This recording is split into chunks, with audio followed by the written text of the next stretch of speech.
here, founder of AutomationClinic.com, and welcome back to another Automation Mondays. I really do hope you've been tuning in every week. And if you're new to Automation Mondays, head over to AutomationMondays.com and it'll transfer you over to my blog where you'll see a whole host of information and past topics that I've covered, because it really is my goal here to take a topic or question or issue as it relates to lead generation, online sales marketing, conversion, systems, sales funnels, automation, and pretty much everything in between in that whole online marketing space. And it is my goal to break down the questions and the answers every single week for you. It is my goal to give you immense value and to leave you better than I found you. That's always been my vision here. And this week will be absolutely no exception. What I want to talk about in this episode is own the herd. Again, own the herd. Now, in this whole social media age, it's really easy to forget that as you're building your followings and you're building your fan pages, your Instagram followers, and now Snapchat, and you can pretty much fill in the blank. There will be another one, right? And we will continue to progress and the world will become more and more connected. It is easy to forget that you don't own anything. And if I've got to be like my mentor, Dan Kennedy, the professor of harsh reality, the first principle to remember is that as you are operating on these various social media platforms, you don't own anything. At best, you are renting and leasing your opportunity there. And it's something that I have to remind my clients of. And your real goal as you're building these followings is to bring people off of these platforms and into your world, into a place that you own. And I like to compare it to like the racetrack, right? Facebook is like the racetrack. And not only do you not own your own horse, they leash you their horse, in the form of your profile, your fan page. And there's nothing against this. I have my own and I engage in this, but I know the purpose and the reason, and I know what my goal is, right? To eventually and to own my own herd. And so because I know that Facebook owns the horse, and it's like I haven't signed any contract, there's no obligations, they can take that horse back anytime they want with no recourse. You probably heard of pages getting shut down, ad accounts getting shut down, this, that. And even if you look at the history of social media, there was a time like when I was graduating college, when as we started building our Facebook page, right? When you would post something, it would go to majority of your followers. There was a time where if you had a few thousand followers and you posted something on your Facebook business page, that you could expect 2,000, 3,000, most of your followers to actually see it. And the pattern has been, as of late, that year after year, this has changed, right? A few years ago, some studies were done and they said at best 16% of your fans, when you post something organically, that means without paying for Facebook to boost it or whatnot, only 16% were seeing your messages. And some studies recently, have concluded that the more fans you have, the less it is. So there are some pages, like pages with over 500,000 followers, that are only getting 6% down to 2%. So let's put that into perspective. That's 2,000 people out of every 100,000 followers. You've got 500,000 followers, only 10,000 are actually seeing, what you post. And even if it's more than that, just think about the vast differential in those numbers. That's because you don't own the herd and you certainly don't own the racetrack. Now, that doesn't mean you can't benefit from the racetrack and the publicity and being a part of the race and the purse and the winnings and all that stuff, but just realize that you don't own it, and at best, you are renting and or leasing. And so if we were to do comparisons, right, to me, right, there's kind of like two thoughts, right?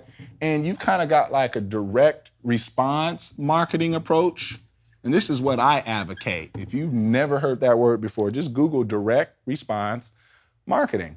And this is how I came up. If you remember my story, March 2nd, 2002, when things really changed, it was because I discovered this whole world of direct response, marketing, list building, and how to convert people and how to write persuasively and how to be driven by benefits and what the features do versus the benefits. And see, this world, this is kind of like the branding Madison Avenue world. Let's just say Madison Avenue.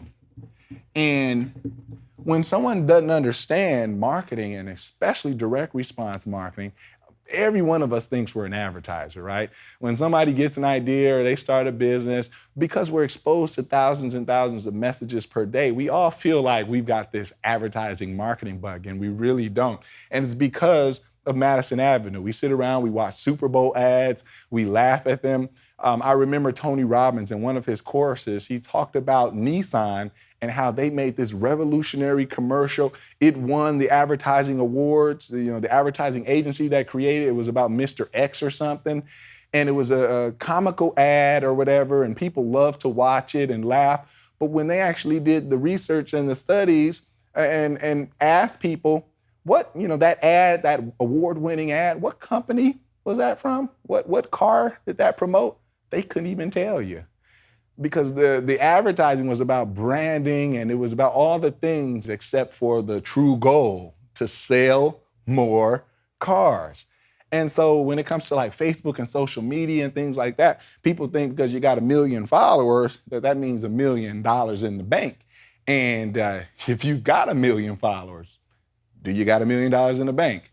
Because there's not a clear correlation because, again, Facebook owns that herd. And when you go to post to them, some things you get traction, but a lot of things you'll see someone with tons of fans and they'll just have a few likes. And people are like-centered, These are like, people go after likes. Over here, people are after leads, right? That's the difference. Are you like-focused, right? And then instead of renting, leasing, you're owning. And how do you own? I haven't really covered that. You own by capturing their email. Until you've got an email address, you don't have anything. I'll repeat that. Until you have an email address, you don't have anything.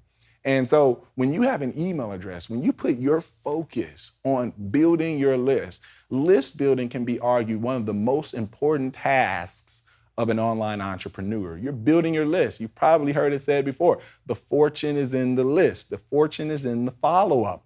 A lot of people see their list as literally an ATM machine, right? When things aren't going well and you've got a list, a hungry, starving audience, a crowd that likes, knows, and trusts you, is ready, willing, and able to do business with you, that is an amazing asset to have. And if I were to make a bet, or some people call it like gun to the head marketing, meaning I think it was John Carlton, famous copywriter, who said, if your sales piece had to produce or you were going to be shot, what would you do? Well, if I had to pay my mortgage or something, I was down to my last, and I could have either 1 million followers, you pick the platform, Facebook, Twitter, Instagram, Snapchat, and I could message them, right? Or just 10,000 hungry, willing, ready, and able people that have a relationship with me via email. What do you think I'd go with based on what I'm saying here? I'd go with my own herd, right? And we've been taught because of Madison Avenue. Madison Avenue is all the big ad agencies and things like that, right? Branding, right? Getting your name out there. And I'll be honest, that works in certain industries. There's certain industries you just need that big break, but certainly not in most online industries and especially information-driven industries. Branding, getting your name out there, right? And the difference in direct response marketing, I remember somebody said this, I don't care if my name is out there. That's a great byproduct of great marketing and advertising and reach. But I'd rather have their names in here. That's the difference. Their names, right, in here. All right. And that's a focus on fame versus list building, right? Quantity, that's another thing, quantity. This over here is quality. right? And, another byproduct, a lot of internet marketers, I know people with $10, $20 million businesses, but if you looked at their Facebook, you wouldn't know it, right? So while everybody else is, going by the social cues and, oh, so-and-so's got 5 million followers and that person's got 10 million, and some of those people are making good money and sponsorships and things like that. Don't get me wrong. But you want to fool your competition and make them look beyond you while you're carrying bags and bags of money out the bank. Bad analogy. But literally, while they're looking over here, social media, right, would be a great way to do it because people think it's about the numbers and the likes and the branding and the name out there and the quantity. I mean, there are celebrity artists, 20 million followers. They go to release their album and it flops. 20 million followers. That ought to be worth something, not a flopped album. And then there are internet entrepreneurs and marketers you've never heard of with tens of millions of dollars in sales. And it's this difference in mentality. But we can't blame Facebook because they own the herd and they own the racetrack. So, whether you're being seen organically to 2% of your followers or 6% of your followers or lucky enough to get 16% of your followers, well, don't be protesting and picketing because Facebook can do what Facebook wants to do with their herd. If you want your own herd and you want to make modifications and do things and test things and track things, well, you better be building your list. So Jermaine, how do I build my list? Well, this is how you build your list. This is the key word here. Value. I said it in a past video. Gone are the days, join my list, get updates, join my newsletter. You've got to give value, right?